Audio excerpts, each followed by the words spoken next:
angket ya. Dan X2-nya itu ada data variabel gaya belajar. Data sumber datanya atau jenis datanya itu dari angket juga atau skala ordinal, dan data Y-nya itu hasil belajar. Jadi untuk data X ya, kalau berdasarkan dari data angket, berarti data yang akan dipakai itu data totalnya. Ya, untuk latihan kita ambil 30 saja. Berarti ini yang akan kita kopikan ke SPSS. Oke. X1 sudah di copy. Terus kita copy X2 dan Y ya. Ini untuk latihan ya, hanya Pak ambil sebagian aja karena ini udah ada pemisahan, jadi nggak bisa Pak copy semuanya. Jadi untuk Ananda nanti seluruh datanya ya. Kalau ini untuk contoh saja hanya Pak ambil 30 ya. Tapi kalau untuk data Ananda masing-masing itu keseluruhan. Nah, kita paste ke SPSS. Seperti biasa kita rapikan dulu datanya. Berarti di sini Ananda buat. Nah, di sini X1. Nah, berarti rename ya. Rename X1, X2 dan Y. Labelnya di sini boleh kita buatkan di sini ya. Minat bentuk tes ya. Tergantung dari nama variabel Ananda masing-masing ya. Kalau di sini bisa pakai sistem spasi ya.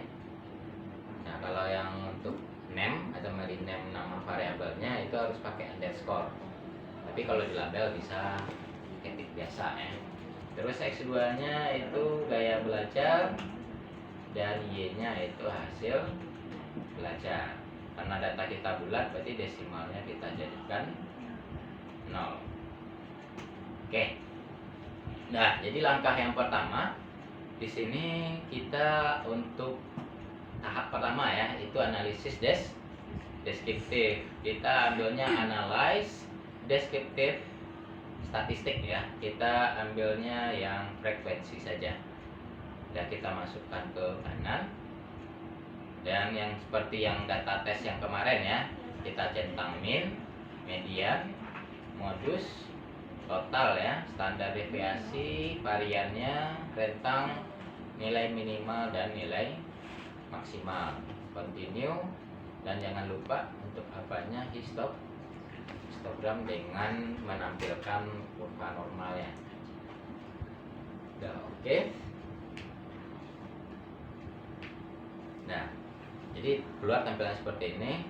Langkah yang kedua ya, nanti Pak jelaskan. Jadi satu-satu kita olah semuanya, baru outputnya nanti kita bahas. Yang kedua kita masuk ke uji persyaratan analisis ya. Ada uji normalitas, homogenitas dan linearitas. Berarti yang pertama uji persyaratan analisis atau analisis deduktif. Yang pertama itu uji normalitas. Kita ambilnya analyze. Kita ambil di sini ya, pilihannya non parametric test. Kita ambil legasi dialog dan kita ambil sampel KS atau sampel Kolmogorov-Smirnov. Dan kita pindahkan ke kanan. Nah, kita okekan. Keluar tampilannya seperti ini untuk yang uji normalitas. Kita masuk ke uji homogenitas ya. Kita ambil analyze, compare min, dan kita ambil one way ANOVA.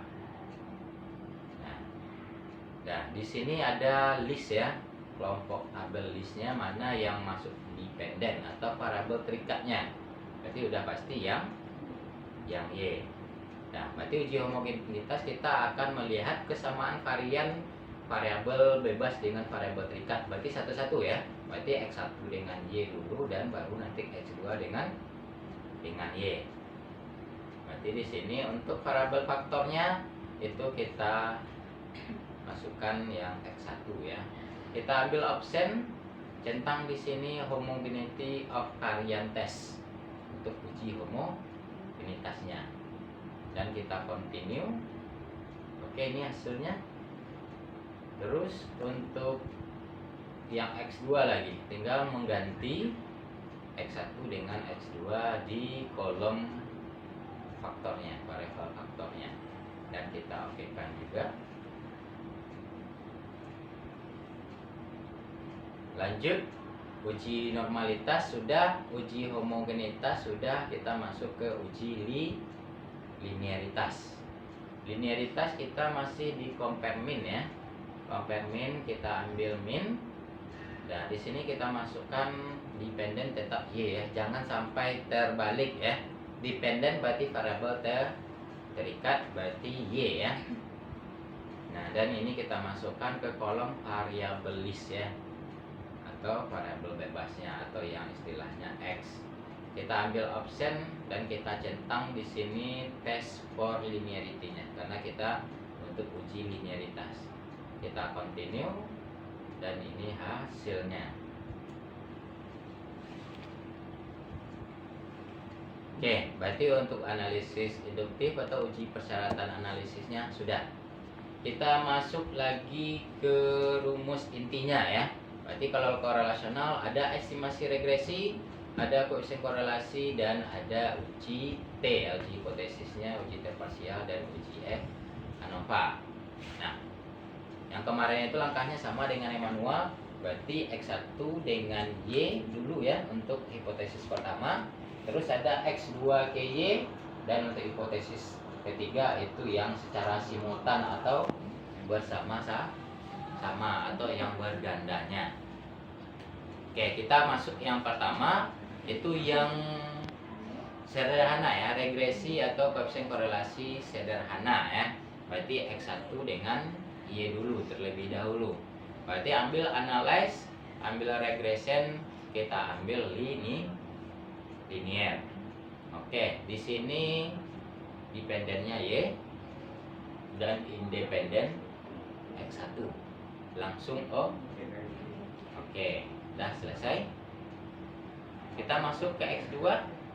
Kita keluarkan kurvanya dulu ya, kurva regresi. Nah, di sini seperti biasa dependen Y, dan untuk variabel apanya X1 dulu ya. Nah, di sini udah dicentang untuk modelsnya itu linear ya. Kita okekan. Nah, nanti udah dapat kurva seperti ini berarti udah. Berarti untuk kurva estimasi regresi X1Y sudah. Kita masuk ke analisis regresi atau koefisien korelasi sederhana, itu X2Y dengan langkah yang sama, tinggal menukar tadi lagi. Menukar X1 dengan X2. Oke. Dan nanti kurvanya seperti itu juga, ganti variabel independennya dengan X2 lagi. Dan oke. Dan tinggal yang terakhir itu estimasi regresi berganda. Bedanya di sini ya, itu sekali dua aja masuknya. Jadi yang X2 di sini kita pindahkan ke apa ya? Ke kiri lagi dulu. Kalau enggak dia kebalik nanti duluan X2 dibanding X1 ya. Jadi kita kembalikan dulu. Jangan sampai X2-nya lebih dulu bandingkan X1 ya. Nah, kalau udah kita langsung oke. Jadi letak bedanya untuk analisis regresi sederhana dengan berganda itu, kalau di sini ya, kalau sederhana berarti variabel dependennya kita masukkan satu-satu. Tapi kalau berganda langsung masuk keduanya. Kalau 3 berarti masuk sekali 3 ataupun selebihnya mau 5 mau 7 variabel bebasnya. Nah, kita okekan. Untuk yang berganda berarti untuk kurva estimasi regresinya tidak ada atau tidak perlu. Yang ada kurva estimasi regresi itu untuk yang linear sederhana ya. Oke, jadi seperti itulah langkah untuk pengolahan ya, pengolahan analisis korelasional menggunakan aplikasi SPSS. Oke, kita baca lagi outputnya. Ini intinya ya.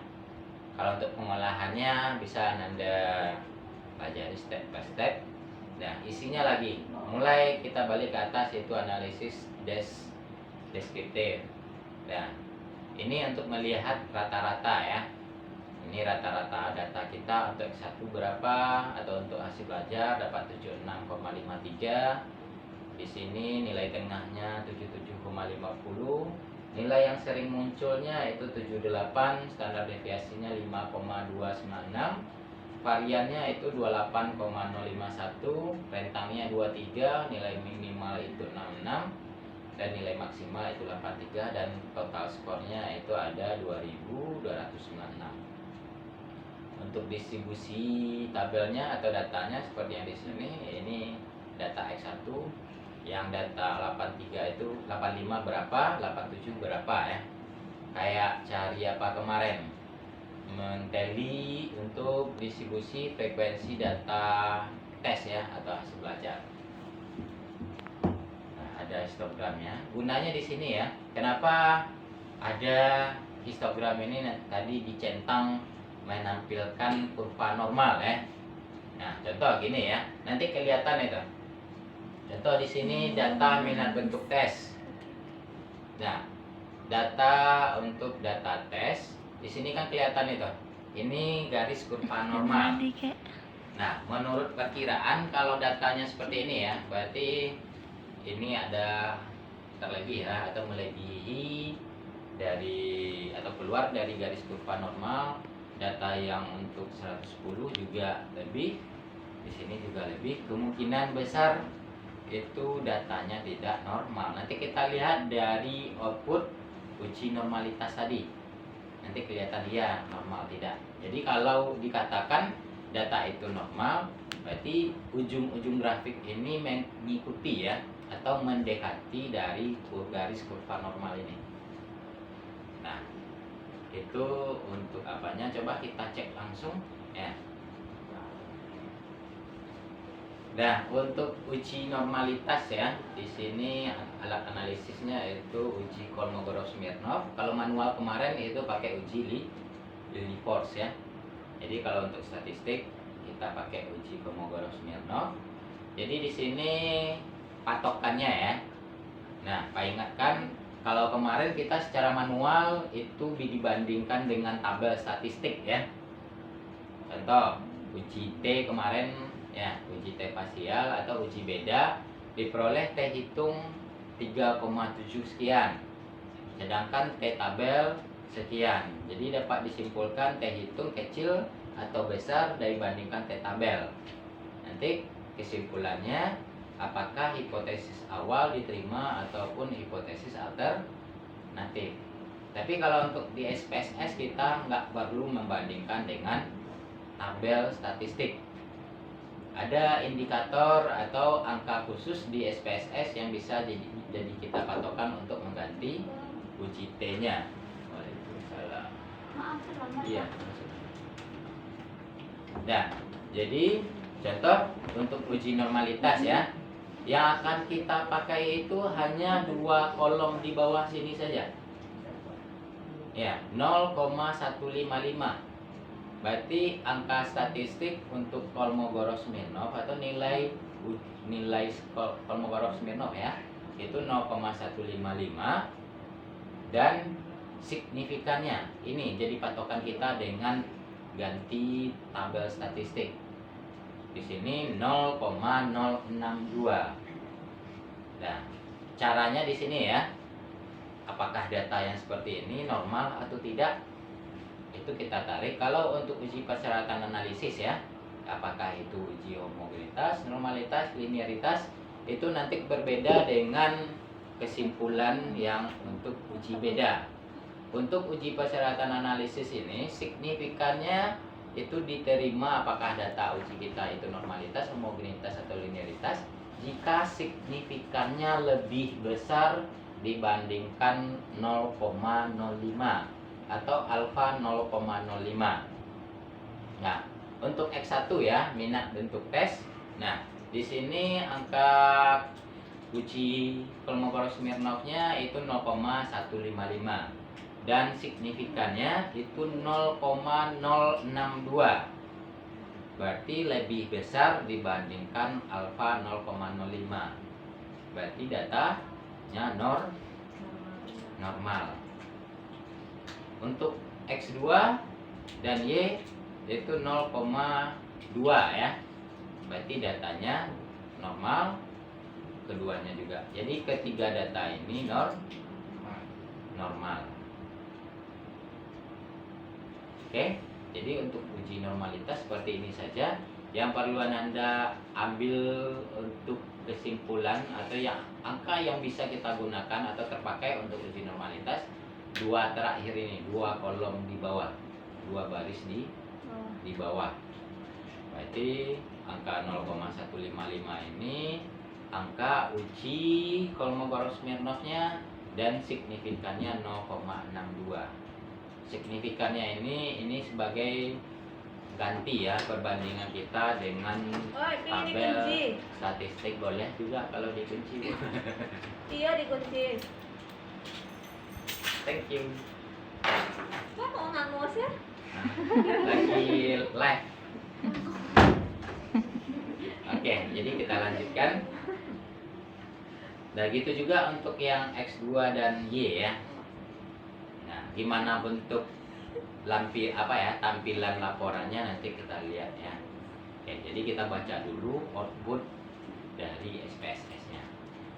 Lanjut ke uji homogenitas ya. Tampilannya seperti ini. Mungkin karena di sini error ya. Kalau ada ditemukan data yang seperti ini, berarti datanya